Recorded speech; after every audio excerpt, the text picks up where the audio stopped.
16.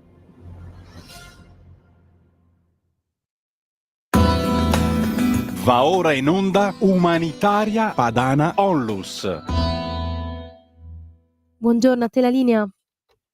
Bene, buongiorno, spero che si senta bene in questo bel sabato. Intanto un ringraziamento a Radio Libertà, ricordiamoci sempre che la possibilità di poter parlare liberamente non è un qualche cosa che succede tutti i giorni. La libertà è un qualcosa che si costruisce mattone su mattone. Oggi poter parlare liberamente e poter avere udienza in una radio che è veramente libera, quindi senza un padrone, è un fatto raro e di questo sono grato. Si fa tanto parlare di libertà e quant'altro, ricordiamoci che in tanti paesi non si può parlare e anche in questo mi sembra evidente che ci sia una opinione, un mainstream che di fatto è quello che ci condiziona. Oggi vorrei parlare di due cose importanti. La prima, allora, ricordarci che Umanitaria Padana è una onlus, un'associazione che si occupa di fare del bene. Si occupa di fare del bene, è nata per poter aiutare i paesi poveri, quindi le persone a casa propria, innanzitutto perché è più efficace, mi sembra un po' più umano, perché questa idea di far girare mezzo mondo mettendolo a rischio con quel balletto, mettendolo sui barconi, pagando il dazio a dei criminali, facendo poi tutto questo cinema con queste navi onlus che arrivano, che speronano, portando qui la qualunque, quindi da una parte i migliori giovani che possiamo prendere dall'Africa, così dall'altra parte i peggiori, perché poi li ritroviamo nelle patrie galere, oppure perché sono costretti o perché sono portati, non lo so.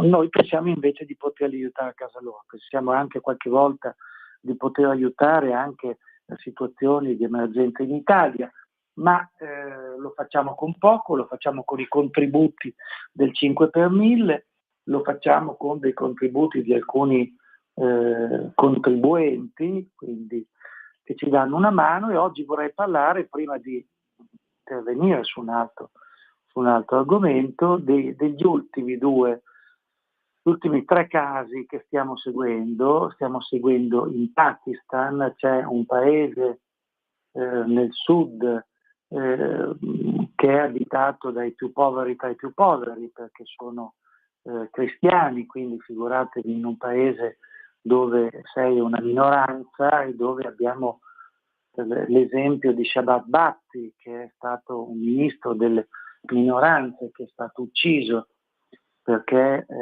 aiutava in qualche modo i cristiani. E voi sapete che c'è una legge in Pakistan dell'apostasia, che se si incrimina qualcuno dicendo che ha insultato Maometto, oppure ha letto, ha scritto, ha detto qualcosa di compromettente, questo viene messo in galera e qualche volta viene anche linciato prima. Ecco, questo fu il caso. Ricordiamo allora cosa è successo in questo paese. Quindi in questo paese noi siamo intervenuti in 3 casi, è per questo che vi chiediamo anche una mano. 3 casi, non vedete le immagini, ma le potete vedere sul sito dell'Umanitaria Padana. Il primo, quello forse un pochettino più felice, è quello degli schiavi, li chiamiamo schiavi, perché c'è una condizione economica che di fatto rende tale, cioè in questo paese c'è un'economia di sopravvivenza, cioè tu lavori, e ovviamente non ci sono ferie, non c'è niente, lavori, riesci a guadagnare qualche cosa per la tua sopravvivenza. Stiamo parlando di lavori molto duri. Questi cristiani, soprattutto anche bambini, lavorano in una fabbrica di mattoni vengono fatti con, voi immaginate una immensa sottoterra su cui vengono messi i mattoni scaldati e sopra ci vanno i bambini con i piedi nudi. Ci sono delle immagini di quando Sara Fumagalli, la nostra attivista più importante, quando andò a visitare insieme al cameraman che riprese questi bambini felici che la salutavano. Il cameraman aveva delle scarpe e ha perso si sono attaccate le suole ed è rimasto senza suole e i bambini andavano a piedi scalzi. Bene, cosa è successo? È successo che una famiglia di questi bambini prima ha perso il padre e quindi la madre si è indebitata con il padrone perché non riusciva più a campare, a tirare avanti con le spese.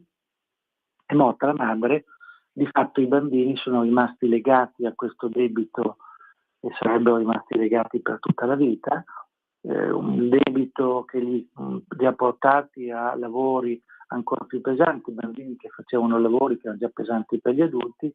Immaginatevi, qui c'è un parroco, perché il paese è un piccolo paese, Kwanpur è un piccolo paese cristiano, dove c'è l'ex parroco che si è preso cura e con un intervento da parte dell'umanitaria pagana si è pagato questo debito e ora questi piccoli bambini che potete trovare in foto perché poi è tutto documentato, oggi si trovano, possono tornare dallo zio. Sempre in questo paese siamo intervenuti alcune volte con interventi minimi, tra virgolette, per esempio sono state consegnate credo 30 capre che poi sono andate come alle famiglie e si sono donate anche poi 4 o 5 piccoli vitelli e uno di questi cambia la vita perché ti consente di poter magari sopravvivere. C'è stato un altro intervento su cui è in continuazione di un papà che ha perso le gambe ed è rimasto mutilato, quindi là non ci sono protesi, riabilitazione, rieducazione, ve lo dico perché qui abbiamo la fortuna di avere questo. Io esco adesso da un ospedale in provincia di Piacenza dove si fa riabilitazione, dove si montano protesi per persone amputate e lo si è aiutato a mettere su con le piccole case che ci sono, piccole case, cioè i mattoni per poter rimanere coperti e quindi aveva avuto un'alluvione per cui era andato via tutto. Adesso avrebbe bisogno di una cucina. Cucina è un posto dove mettere il fuoco, quindi con magari un'apertura in alto e un bagno, non immaginiamoci i bagni nostri, ma un posto dove minimamente dove andare a fare i propri bisogni. Ecco, di queste due cose c'è bisogno e quindi se qualcuno contribuisse col 5 per 1000 saremmo in condizioni. Stiamo parlando dei poveri più poveri. Abbiamo poi un'altra situazione, sempre in questo posto, in Pakistan. Stiamo parlando però di persone che stanno un po' meglio, stiamo parlando di persone, di un'infermiera, di un altro che ha un lavoro, ma che ha la sfortuna di avere un bambino malato, un bambino che ha avuto dei problemi respiratori, dei problemi infettivi, ha avuto anche un morbillo, là non ci sono vaccinazioni, ha dovuto utilizzare degli apparati respiratori, l'ospedale pubblico gli ha consigliato di andare in quello privato perché in Pakistan ti paghi tutto e per tornare a casa ha bisogno di misure particolari. Là sono case molto, molto spoglie, case con polvere, non c'è ossigeno, quindi il seminarista, lo zio che ha chiesto un intervento, ha chiesto le preghiere sono state fatte e sicuramente hanno aiutato, ma aiuterebbe anche qualcosa di concreto. Quindi i casi sono 3, questi bambini che sono stati liberati, ma ce ne sono altri in condizioni di indigenza che lavorano praticamente, possiamo dire, in condizioni di semischiavitù.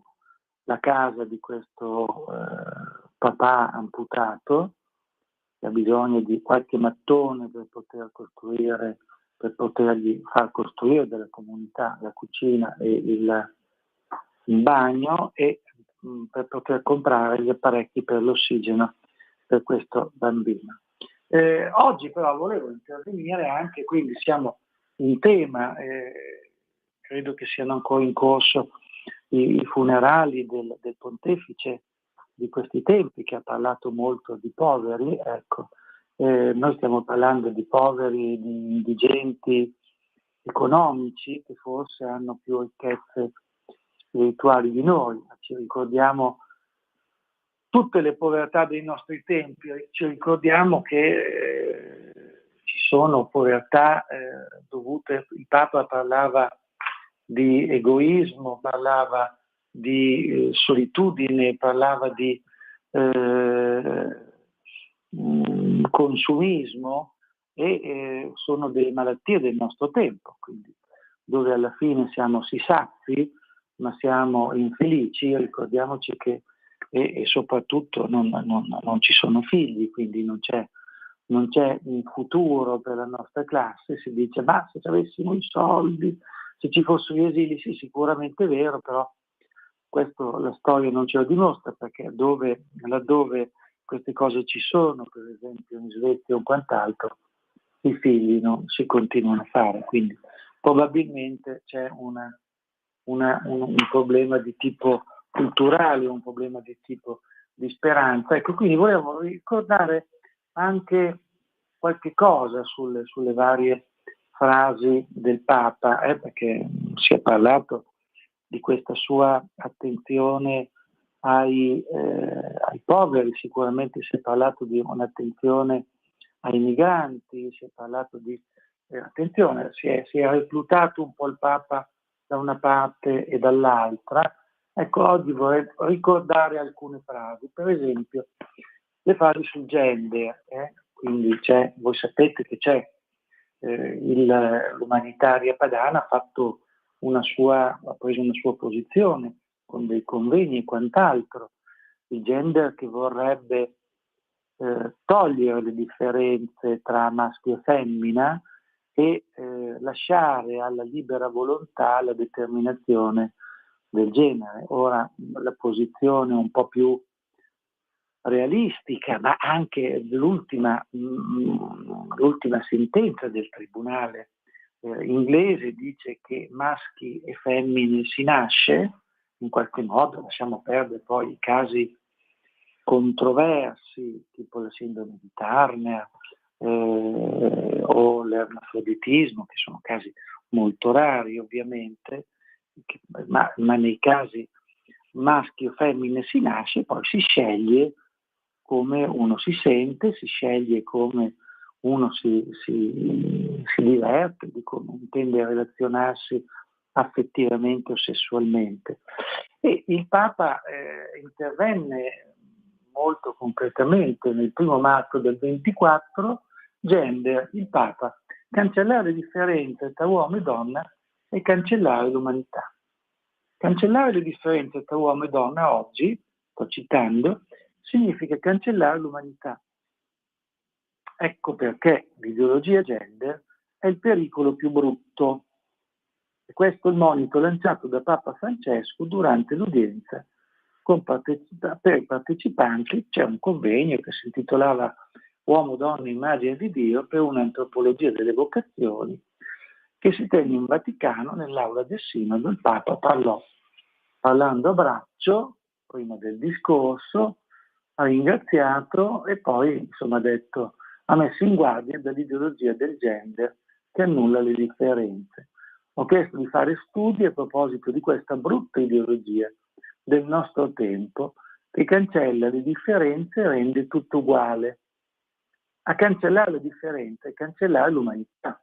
Uomo e donne invece stanno in una feconda tensione Io ricordo di aver letto un romanzo dell'inizio del Novecento, va avanti il Papa, The Lord of the World, il Signore del Mondo. Il romanzo parla del futuribile e del profetico, perché fa vedere questa tendenza di cancellare tutte le differenze. È interessante leggerlo, se avete tempo leggetelo, perché ci sono questi problemi oggi. Nel discorso poi non dimentichiamo la dimensione antropologica che soggiace a ogni chiamata nell'ambito della comunità. Nessuno è inutile, quindi sicuramente il Papa ha accolto tutte le persone con delle inclinazioni sessuali diverse, si vedeva accolto, ha parlato, ha abbracciato, è stato vicino a persone che hanno avuto dei grossi travagli, tipo persone trans che hanno sofferto in qualche modo una lacerazione interiore, perché la sofferenza penso che meriti rispetto ma merita rispetto anche la verità. Quindi queste sono alcune frasi che il Papa ha detto. Alcune altre possiamo ricordarlo ci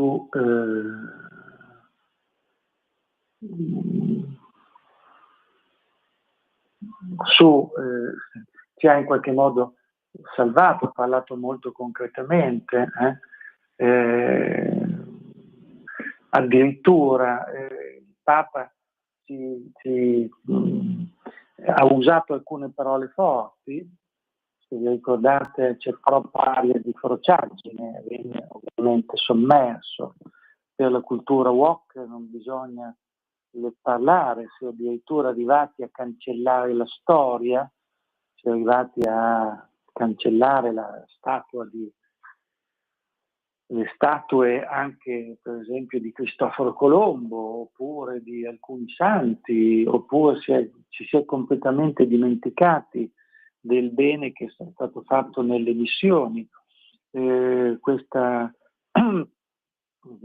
avete visto anche il dibattito che c'è adesso negli Stati Uniti, perché si sono arrivati a cancellare oppure a mettere in discussione alcuni finanziamenti, e si è detto no, si è attaccata alla libertà di parola, alla libertà di espressione. No, attenzione, perché la libertà di espressione riconosciuta anche per esempio da Federico Rampini nelle università americane non c'è. Se tu ti permetti di dire alcune cose, o addirittura si è cancellato in Inghilterra Shakespeare, si è arrivato a cancellare Giulietta e Romeo, non si può più parlare di addirittura nelle favole, ricordiamoci a Disney, spero che nessuno compri più Topolino, perché dopo tutte le boiate, cose brutte che ci hanno fatto vedere, sono arrivati a togliere il bacio del principe e di Biancaneve, perché sarebbe in qualche modo una violenza. L'ultimo film, non so se mette Biancaneve, insomma 2 uomini, 2 donne e quant'altro.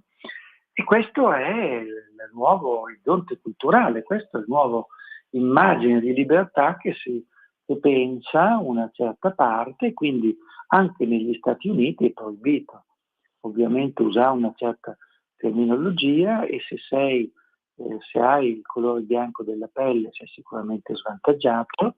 Addirittura nelle votazioni per la matematica si è visto che le persone di colore avevano una votazione minore rispetto agli altri, quindi si è abolito in qualche modo gli esami di matematica, si sono aboliti altri esami, si è messo come preconcetto che le minoranze dovessero trovare voti migliori, dovessero trovare posti, dovessero trovare agevolazioni, e questo ha fatto infuriare non tanto le minoranze bianche che qualcosa hanno detto, ma ha fatto infuriare le minoranze asiatiche.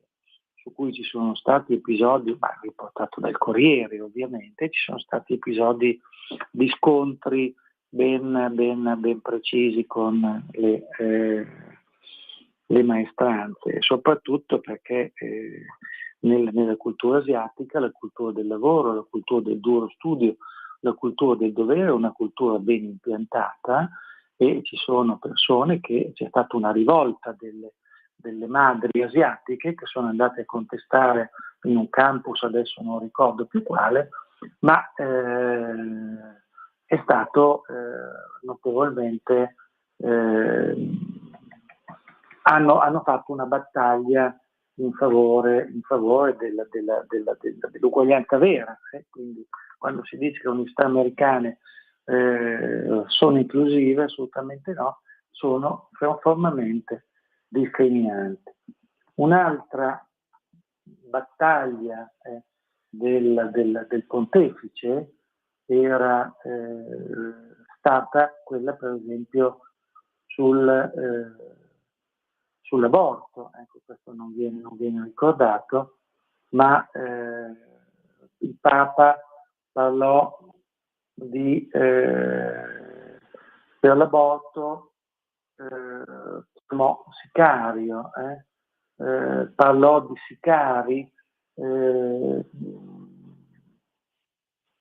di sicari, parlando di chi in qualche modo non rispettava la vita. Un'altra cosa, l'utero in affitto, che è stato sempre condannato dal Papa. Anche questo, ricordiamoci, è una forma di sfruttamento, cioè si prende una donna assolutamente povera, indiana, ucraina o quant'altro, si mette il prodotto di concepimento di altri, che siano 2 uomini oppure che siano altri, e questa partorisce e poi consegna il figlio. Queste sono nuove forme di schiavitù. Ecco, di questo credo dobbiamo parlare. Abbiamo parlato prima di povertà, abbiamo parlato di altre povertà, quindi il non rispetto della vita, il non rispetto del nostro passato, il non rispetto della nostra cultura è una forma di povertà su cui vogliamo agire. Io ringrazio tutti gli ascoltatori, auguro una buona domenica a tutti e soprattutto ricordo il sostegno all'umanitaria padana, un sostegno concreto, non fatto di intermediari. Tutto quello che viene donato viene dato direttamente a quelle persone di cui avete sentito parlare. Un grazie alla redazione di Radio Libertà e ancora una buona domenica a tutti. Avete ascoltato Umanitaria Padana Onlus.